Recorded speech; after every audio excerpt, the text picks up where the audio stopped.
Hello everyone, Instructor Ford here. I believe this is like episode 13 or 14. You have to excuse the mess. I'm right now organizing in the dojo. My dojo is in my house. So part of this is sizing up some of the new tatamis that came in and deciding what all I need to glue together and whatnot. If you cannot afford the big puzzle mats, that's a budgetary issue in your home training or whatever. You can always buy packs of this. They come in like 6 to 8 panels and you can glue them together. So you ended up getting a little more bang for your buck. Like I said, it's just myself and like maybe 1 or 2 other students that train here, and we just maintain our elderly conditioning. I'm not quite that old yet, but I will be shortly, and it's going to be okay because I can still move my hands. All right, well, welcome to episode 13, and you are still working on first stripe on yellow, and I pretty much showed you everything you need to know for that because it's mostly based around the Uranus form. So in the spirit of getting you ready for intermediate rank, and you're right on the cusp of getting there, right on the cusp of that green belt, we've got to finish doing some preparatory stuff. I know I look very short, and I am short in real life. I'm actually a very short guy. So I'm taller than some, I think, but I'm shorter than most. Very simple. I'm going to be going over break falls and ways to do break falls at this level to get the most out of the throwing, because from this point forward, you're going to be doing a lot of throwing. You do remember doing the wrist locks and wrist throws that we did. A lot of what helped Mr. Weaver out was the ability to break fall. So we're going to be getting into that because it's going to be helpful on your way forward. Don't mind the mat boxes and the reconstruction mess. But now as you get a little more advanced, you're going to end up seeing more of my studio space, and we'll be getting into more complex context or content for the rest of these 52 lessons, or where we're at in the 52 lessons. So at this stage, it's giving you as much preventative maintenance as possible. Because when you get my age, being able to wiggle your fingers is a big deal. And when you get older than me, being able to button your shirt is a big deal, let alone sign your name. So we want to prevent injury as much as possible and keep you out of braces from training in this art. So the first break fall is going to be a rear break fall, and you're going to do all this from a squatting position. So I'm about to get way shorter in this video. If I look like this, I look very suspicious. But this is very simple, very easy.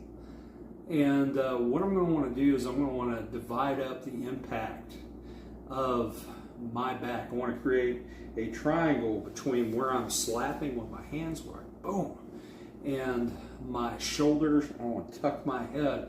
If you're in a home training space, please get mats before you do this, or find a clovery spot in the yard. Lay down something to cushion you between you and the floor. I beg of you, do not get hurt learning how to break fall. The point in break falling is to keep you from getting hurt. So one of the big rules of break falling is, and this is something I had to do with kids years ago, is give them like a business card or like a refrigerator magnet to sit between their chin and their chest. And tell them to hold that. And that will get them in the habit of tucking the chin. Now, you don't want them to be in the middle of a match and be like, oh, I've got to get my magnet. Although some will. But we want to keep the head tucked, just like in sparring training, giving them a golf ball or a racquetball to tuck here to get that chin down. So first thing we're going to do is the back break fall. And when we do this, we're going to create a praying position. We're going to tuck, and then when we roll back onto our back, we're going to slap that mat. And that's essentially the fall. So when I hit, boom, nice triangle on the back.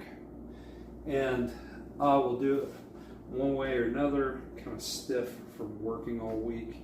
So bear with me. We're going to see how easily I can and cannot get up. So I'm going to squat.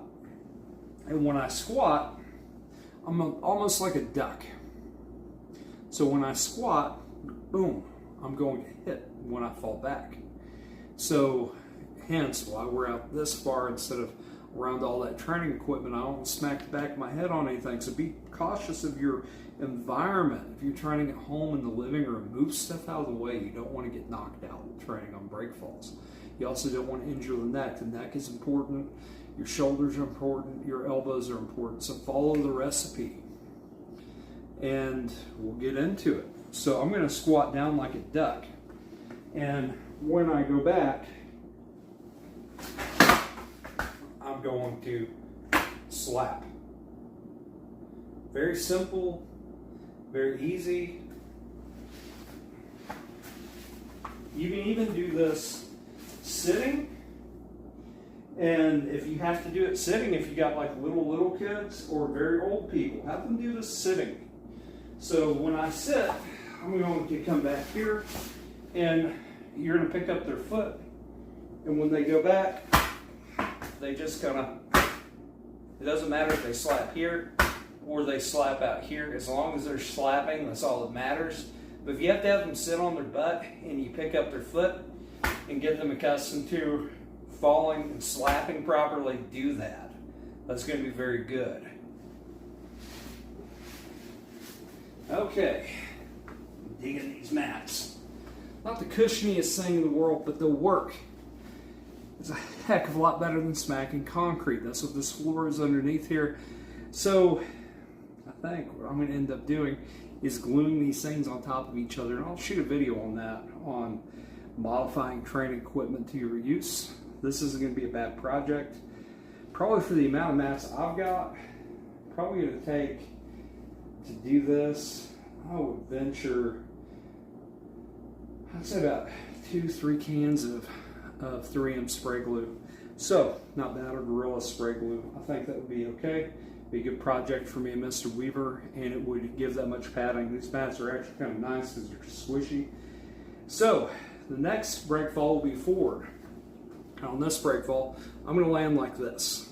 Not like this. I can land like this. Land on the back of my forearms. Now I'm going to look up. So almost like I'm taking a dive. And we'll get into the side break fall next. But for this one, we are going to do a dive. So on this one, always start out kneeling and then work your way to standing up. So start about kneeling, and when they start falling, tell them to kind of stretch out, but exhale when they do this. So I'm going to come here and I'm going to brace like this. So when I land, I want to keep looking up also, because I don't want to smack my head on the mat, especially the stage of the mats, because they're not that cushiony yet. I can still feel the concrete. So we're going to end up, not bad. I mean, it's not bad, it beats hitting the concrete, but that's for another time. We're to come and we're going to dive. And you could, if you're teaching this to little kids, put lines on the floor and see who can cross the finish line with their break fall. And that will get them used to kind of jumping into the throw to avoid injury. So I'm going to come here. I'm going to get in this position. And when I fall, I'm going to look up. I'm going to hit. Now you can hit like this too, but I really don't want to hurt my hands when I hit. If I'm falling from a tall surface, and that can happen. You can roll your fingers. So I want to turn my hands in to prevent that flexion from happening. So from the side, and again, you can grab the foot. If you're teaching very elderly people, you're teaching really young kids, don't be afraid to grab the foot and lean them. And so when you're like, all right, well, when you feel your balance break, also it's good Kazushi training. When you tell them, well, when you feel your balance break, look up and tighten those arms, land on your blocking surfaces.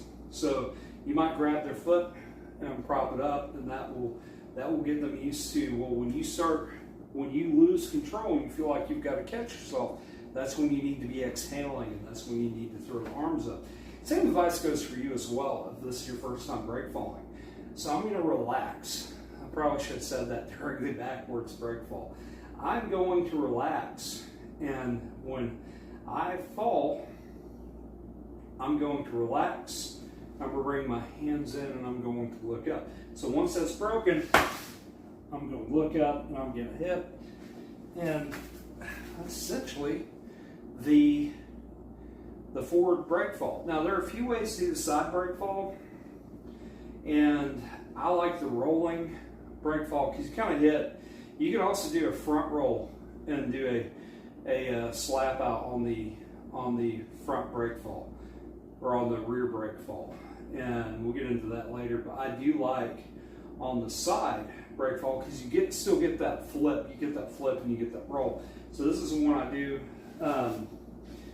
We're going to do what I would teach a kid to do. So I'm going to hold my hand here, and I'm going to get my kicking leg here. Pack out stuff. I'm dragging dirt all over the place. I was working on a form out in the yard before this, hitting the Makiwara.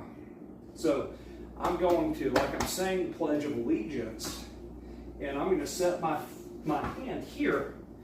And so I am going to, and you have them touch their elbow to the mat. When that elbow touches the mat, they get in this position.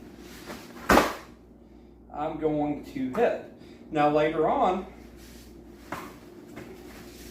this one is easier to see it from the side, but I will try to show it from this angle as well. And it helps you get ready for flipping. Later on, we'll stick with this right now because it's going to help you tremendously. Now, I'm going to come here. I'm going to get in position. They can kick this leg out as far as they need to, just as long as they can pick those toes up. I'm going to hit, and I'm going to smack with both my foot and my hand. Now, it's important that I feel this on my hip, my shoulder, and my hand, and possibly my foot. And that is essentially the side break fall. Now, the final break fall that you can do here, a forward break fall, and for the kids it's a lot of fun. When I was really young, I had a lot of fun with this one. And you're going to get in the same position, but you are going to roll. And when you roll, the only thing that matters is that you get that break fall in. So I'm going to try and go through my leg. Teach this like I'm teaching a kid. I'm going to try and go through my leg and tuck my head and do a somersault. Now you want to do somersaults with them first and build up that roll. And then instead of getting back into a seated position or laying flat, we want to have that break fall that you did at the very beginning. So, and it's okay if they mess up on the mat. The key is to eventually get the break fall right. So when I do this, there are a few ways of getting into this break fall that I am going to want to do. And one of them is I can choose to squat. I'm going to work with the same setup I showed you for the rolling side break fall. But the goal here is I want to kind of do a somersault. So when I do a somersault, I want to hit that. I don't want to hit it flat on the back. I want to hit it at an angle. So that's why I'm going to be feeding this shoulder. And it helps for some of the wrist twists you learn later on to allow your body to go with the throw so you can help the thrower train on dislocating everything in the arm. Also in sparring and grappling on our mat in American Karate, it will help you reverse locks and stuff, but that's a conversation for another time. So I'm going to want to roll, and I'm going to want to travel under here. So the first one you're going to do with them is I'm going to hit. Just roll. Get a little more centered each time you repeat. So again, I'm going to want to start out in kneeling position, and I'm going to use that collapsing arm, but I'm going to look down the entire time. I'm going to tuck that chin. And when I go over, I want to feel the ground encompass my whole back while I straighten out. So once I straighten out, bam, I have the forward rolling brake fall. It's not really a forward rolling brake fall, but that's what we use it for. So on wrist locks, this is how we train them to where you don't hurt your uke. Uke is the person receiving. So I'm going to come here, and when I collapse onto the elbow, don't be afraid to kick off with that back leg. I'm going to come down, and I'm going to hit. It is okay to go sideways. The key is that when I get thrown, I don't get injured. So if my feet go over my head, that's okay. If I go sideways, that's okay.